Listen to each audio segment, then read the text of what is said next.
بسم اللہ الرحمن الرحیم الحمدللہ رب العالمین والصلاة والسلام علی سید المرسلین وعلی آلہ واصحابہ اجمعین اما بعد۔ ناظرین و سامعین السلام علیکم ورحمۃ اللہ وبرکاتہ۔ ناظرین، اس وقت پوری دنیا میں ایک ہی معاملہ زیر بحث ہے۔ انسانیت جب بھی فلسطین کا ذکر آتا ہے تو کانپ اٹھتی ہے جو کچھ وہاں پر ہو رہا ہے۔ پاکستان دنیا اسلام میں ان ممالک میں سر فہرست ہے جنہوں نے اسرائیل سے نہ تعلق رکھا، نہ کوئی تعلق بنایا، نہ ابھی تک کوئی ایسا رابطہ پاکستان کا اسرائیل سے ہے کہ جس کی بنیاد پر کہا جائے کہ پاکستان اسرائیل سے تعلقات کی خواہش رکھتا ہے۔ پاکستان ایک واضح موقف رکھتا ہے جو بانی پاکستان قائد اعظم محمد علی جناح کا موقف تھا کہ اسرائیل ایک غاصب ریاست ہے۔ اسرائیل نے فلسطینیوں کی زمین پر قبضہ کیا ہے۔ جب تک ایک آزاد خود مختار فلسطینی ریاست قائم نہیں ہو جاتی اور فلسطینی خود جس ریاست کو بنا کر اس کا دارالخلافہ القدس شریف ہو اعلان نہیں کر دیتے، اس وقت تک اسرائیل سے تعلقات کے حوالے سے سوچا بھی نہیں جا سکتا۔ ہمارے بہت سے برادر اسلامی ممالک ہیں جنہوں نے اسرائیل سے تعلقات قائم کیے، ان کی اپنی خارجہ پالیسی ہے، ان کا اپنا موقف ہے۔ پاکستان نہ دوسرے ممالک کی خارجہ پالیسی میں مداخلت کرتا ہے، نہ اپنے ملک کی خارجہ پالیسی میں کسی کی مداخلت چاہتا ہے۔ فلسطین اور کشمیر متفقہ امت مسلمہ کے مسائل ہیں، بلکہ انسانیت کے مسائل ہیں۔ افسوس کی بات یہ ہے کہ کچھ لوگ، کچھ قوتیں یہ چاہتی ہیں کہ ان مسائل میں بھی اختلاف پیدا ہو۔ لہذا کبھی جب 7 اکتوبر کا واقعہ ہوا تو آپ نے دیکھا ہوگا کہ ایک کوشش کی گئی کہ اس کو صرف شیعہ کا مسئلہ بنا کر پیش کر دیا جائے، لیکن امت نے اسے قبول نہیں کیا۔ پھر کوشش کی گئی کہ شیعہ سنی مسئلہ بنا دیا جائے، امت نے اسے بھی قبول نہیں کیا۔ کیوں؟ اس لیے کہ غزہ میں جو بمبارمنٹ ہو رہی ہے، فلسطین میں جو گولی چل رہی ہے، وہ بلا تفریق، حتیٰ کہ مسلمان تو مسلمان، بلا تفریق انسانیت کے باری جا رہی ہے۔ بلا تفریق انسانیت، یعنی وہ نہیں دیکھ رہے کہ یہ مسیحی ہے، یہ مسلم ہے، یہ سنی ہے، یہ شیعہ ہے، وہ گولی چلا رہے ہیں اور لوگوں کے سینے چھلنی کر رہے ہیں۔ پاکستان نے 7 اکتوبر سے لے کر آج تک جو کچھ کیا ہے وہ ساری دنیا کے سامنے ہے۔ پاکستان اسلامی تعاون تنظیم OIC کا ممبر ہے، بلکہ ممبر نہیں بلکہ پاکستان OIC کا بانی رکن ہے۔ کیا 2 ریاستی حل کی جو بات ہوتی ہے وہ پاکستان نے کی ہے؟ کیا ابھی ہوئی ہے؟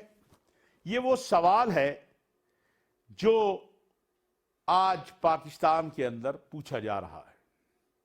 کچھ لوگ اپنی سیاست کے لیے، اپنے مقاصد کے لیے لوگوں سے، پاکستان کی عوام سے معلومات کو چھپا کر بے بنیاد پراپیگنڈا مہم شروع کیے ہوئے ہیں۔ سن 2002 میں بیروت میں سعودی عرب کے اس وقت کے ولی عہد امیر عبداللہ، جو بعد میں کنگ عبداللہ بنے، انہوں نے ایک فارمولا پیش کیا 2 ریاستی حل کے حوالے سے۔ پھر ملیشیا اور ایران میں ہونے والی OIC کی کانفرنسز میں اس کی توثیق ہوئی، اقوام متحدہ میں بھی اس کی توثیق کی گئی، لیکن اسرائیل نے اس کو تسلیم نہیں کیا۔ آج ایک بار پھر خطے کے امن کے لیے 2 ریاستی حل کی بات ہو رہی ہے۔ یہ بھی میں بتانا ضروری سمجھتا ہوں کہ 2004 سے لے کر 2023 تک اسلامی تعاون تنظیم کی تمام قراردادوں میں اس دو ریاستی حل کا ذکر ہے، اور اس دوران پاکستان میں مختلف سیاسی مذہبی جماعتوں کی مشترکہ حکومتیں رہی ہیں، کسی نے اس سے انکار نہیں کیا۔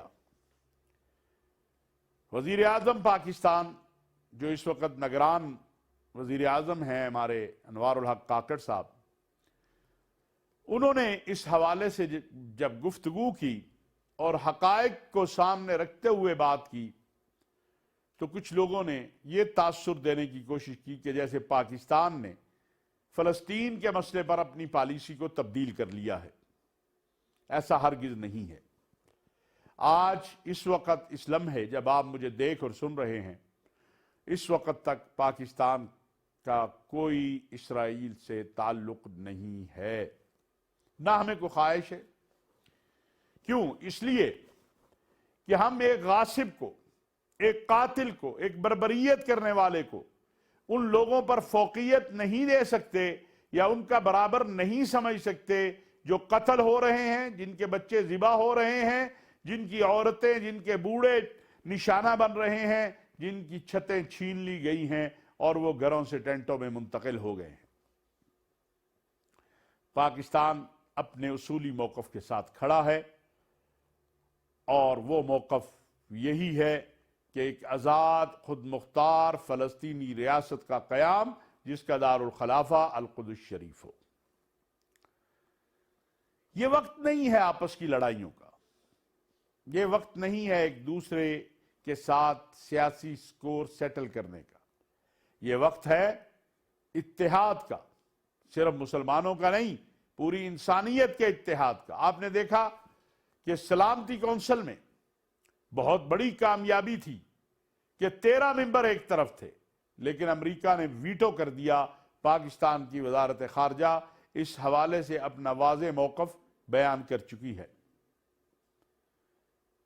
ایک بڑی کامیابی OIC کو ملی ہے کہ دنیا میں ایک اس وحشت اور بربریت کے خلاف ایک بیداری آئی ہے۔ جو سفارتی مہم لے کر سعودی عرب کے وزیر خارجہ امیر فیصل بن فرحان نکلے ہیں، وہ اس سفارتی مہم میں بہت کامیابی ان کو ملی ہے، لیکن ابھی منزل نہیں ملی۔ منزل کے لیے محنت کرنی ہے، اور وہ منزل نہ صرف یہ بربریت بند کروانا ہے، یہ وحشت بند کروانا ہے، بلکہ فلسطینیوں کو ایک آزاد خود مختار فلسطینی ریاست دلوانا بھی ہے، قائم کروانا بھی ہے، اور جس کا دارالخلافہ القدس شریف ہو۔ ناظرین، میں یہ بات بھی کہنا چاہتا ہوں کہ یہ پاکستان کے اندر جو ہماری مسیحی برادری ہے، یا ہندو ہیں، سکھ ہیں، وہ بھی اس بربریت کے خلاف ہمارے ساتھ کھڑے ہیں۔ لہذا یہ تصور کرنا یا یہ پراپوگنڈا کرنا کہ یہ معاملہ کسی ایک مکتبہ فکر کا ہے، یہ بھی درست نہیں ہے۔ یہ پوری انسانیت کا معاملہ ہے۔ ہمارے سپہ سالار جنرل حافظ سید عاصم منیر اور ہمارے وزیر اعظم جناب انوار الحق کاکڑ دونوں اپنی اپنی سطح کے اوپر، اور ہمارے سلامتی کے ادارے حتیٰ کہ کوشاں ہیں اور اپنی اپنی سطح پر جو ان کی ذمہ داریاں ہیں فلسطین کے معاملے کے حوالے سے وہ ادا کر رہے ہیں۔ لہذا بغیر تحقیق کے، بغیر سوچے سمجھے الزام تراشی کرنے والے دوستوں سے میں یہ عرض کروں گا کہ جتنا وقت آپ اس میں لگاتے ہیں کہ آپ جھوٹا الزام لگائیں، بغیر تحقیق کے الزام لگائیں، آپ اتنا وقت فلسطینی کاز پر لگائیں۔ انشاءاللہ پاکستان کی ریاست، پاکستان کی حکومت، پاکستان کی فوج، پاکستان کی عوام، اس نے نہ کل فلسطینیوں کا ساتھ چھوڑا ہے، نہ آج چھوڑا ہے، نہ کل چھوڑے گی۔ ہماری دعا ہے اللہ رب العزت سے کہ اللہ تبارک و تعالیٰ ایسے اسباب پیدا کر دے کہ جس سے یہ معاملہ حل ہو جائے اور فلسطینیوں کو اور کشمیریوں کو ظلم و ستم اور بربریت سے نجات مل جائے۔ کل پوری دنیا میں انسانی حقوق کا دن منایا گیا ہے۔ میرا سوال ہے کہ کیا غزہ کے بچے کا کوئی حق نہیں ہے؟ غزہ کی عورت کا کوئی حق نہیں ہے؟ غزہ کے بوڑھے کا کوئی حق نہیں ہے؟ غزہ کے جوان کا کوئی حق نہیں ہے؟ کشمیر کا، مقبوضہ کشمیر میں رہنے والی ماؤں، بہنوں، بیٹیوں کا کوئی حق نہیں ہے؟ اگر انسانی حقوق کا یہ دن تھا تو کہیں سے تو آواز آتی عالمی دنیا سے کہ ان کے اوپر ظلم و ستم بند کرو. عالمی دنیا مل کر کھڑی ہوتی کہ انسانوں پر ظلم بند کرو. وہ جو جانوروں پر اگر کوئی زیادتی ہو جائے چیختے ہیں، بولتے ہیں، لکھتے ہیں، وہ غزہ کے بچے کے قتل عام پر کیوں خاموش ہیں؟ یہ وہ سوال ہے جو کیا جا رہا ہے اور کیا جانا چاہیے. عالمی انسانی حقوق کے اداروں کے دعوے اسی وقت تقویت پائیں گے، اسی وقت ان کو تقویت ملے گی جب وہ سچ بولیں گے. اور سچ یہ ہے کہ کسی جگہ پر کسی جانور کو نقصان ہو جائے یا کوئی کسی جانور کو مارے، اس پہ بولنے والے کیوں خاموش ہیں؟ غزہ پر کیوں خاموش ہیں؟ ناظرین، آپ کے علم میں ہے کہ اس سال حج کے انتظامات ابھی سے شروع ہو چکے ہیں. پاکستان کی وزارت مذہبی امور نے ایک حج پلاننگ کر کے حجاج کرام کے لیے تاریخوں کا اعلان کیا تھا، جو آخری تاریخ 12 دسمبر تھی، جس میں اضافہ کیا جا رہا ہے. حج ایک فریضہ ہے ہر اس شخص پہ جو صاحب استطاعت ہے. قرآن کریم میں اللہ تبارک و تعالیٰ نے فرمایا ہے من استطاع الیہ سبیلا. ہمارے حکومت نے حج کو 1,00,000 روپیہ سستا کیا، اس لیے کہ جب سپہ سالار قوم جنرل حافظ سید عاصم منیر سے کراچی میں اور لاہور میں بزنس مینوں نے ملاقات کر کے ان کو ڈالر کے ریٹ کے اوپر جانے کے حوالے سے بتایا، اس پر جو ایکشن لیا گیا اس کے نتیجے میں ڈالر نیچے آیا، اور اسی کا نتیجہ ہے کہ حج کا جو ہے وہ اخراجات وہ کم ہو گئے. یاد رکھیے، حج آپ نے میرے لیے نہیں کرنا، حج آپ نے حکومت کے لیے نہیں کرنا، حج آپ نے اپنے لیے کرنا ہے. ہر وہ شخص جس کو اللہ نے صحت دی ہے، مال دیا ہے، راستے کا امن دیا ہے، وہاں رہنے کا خرچہ دیا ہے، یعنی وہ اس قابل ہے کہ وہ سفر کرے، صحت مند ہو، اس قابل ہے کہ ٹکٹ کے پیسے ہیں، اس قابل ہے کہ مکہ اور مدینہ کی رہائش کے پیسے ہیں. بلکہ میں یہ بات بھی عرض کروں گا کہ اس بار تو حکومت نے شارٹ پیکج دیے ہیں، 40 دن نہیں تو اس سے کم کے. حج تو یوم عرفہ کا نام ہے، 5 سے 6 دن حج کے لیے چاہیے ہوتے ہیں.